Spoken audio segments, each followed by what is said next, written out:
Learning the spoken language. Guiding principles. This chapter deals with the development of children's skills in using the spoken language.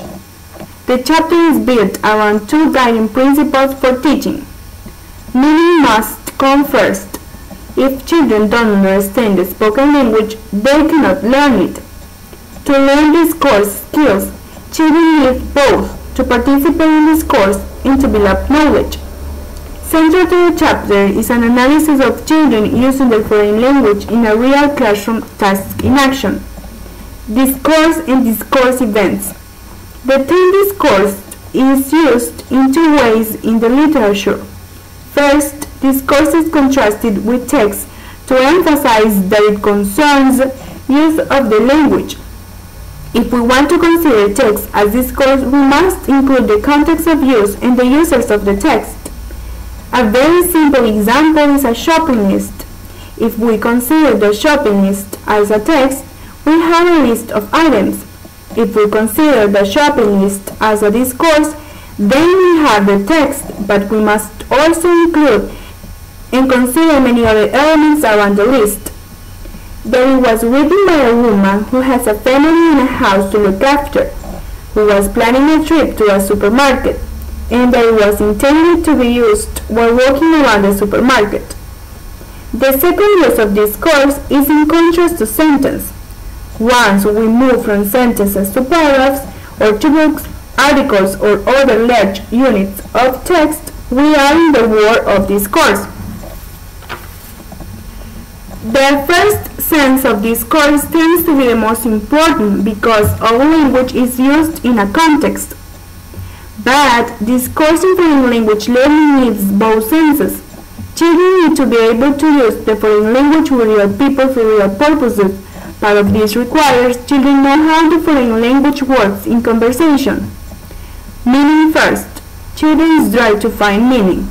Projection in Vygotsky and theories of development see children as actively constructing meaning from their experiences in the world. As children move through infancy, they begin to communicate with others about things in the shared world and develop the vocabulary of labels alongside their developing abilities to categorize. Said by Locke, when we interact, we use words to try to capture our own and other people's senses, our own and particular contextualized understandings and connotation for events and ideas. Said by Vygotsky, we need to be aware that young children must inevitably have to operate with only partial understanding of much of the language that they hear every day, but that doesn't stop them interacting. As they get older, they develop knowledge of words meaning for a wider range of contexts, and language gradually becomes a more precise and effective tool for communication. The view in language use from partial to more complete understandings must also be experienced by foreign language learners.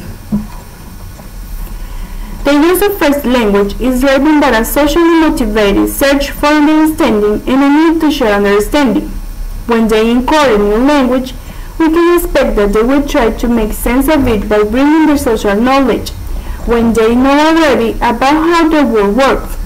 It will help children understand the foreign language as a means of communication, as words and phrases are learned to fit familiar contexts such as greeting and naming.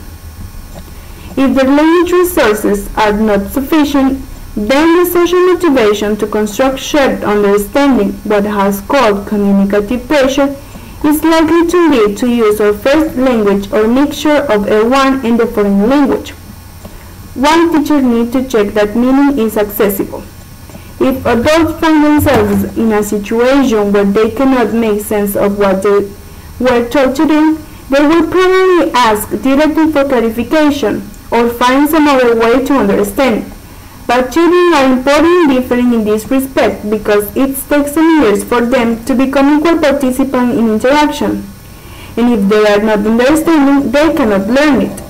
Here, though, we should know the importance of teachers continually putting themselves in a child's position and asking, can the child find or construct meaning in this language or activity? It is crucial for teachers to take the responsibility for checking whether their pupils understand the language being used and the purpose of activities being carried out. created using Powtoon.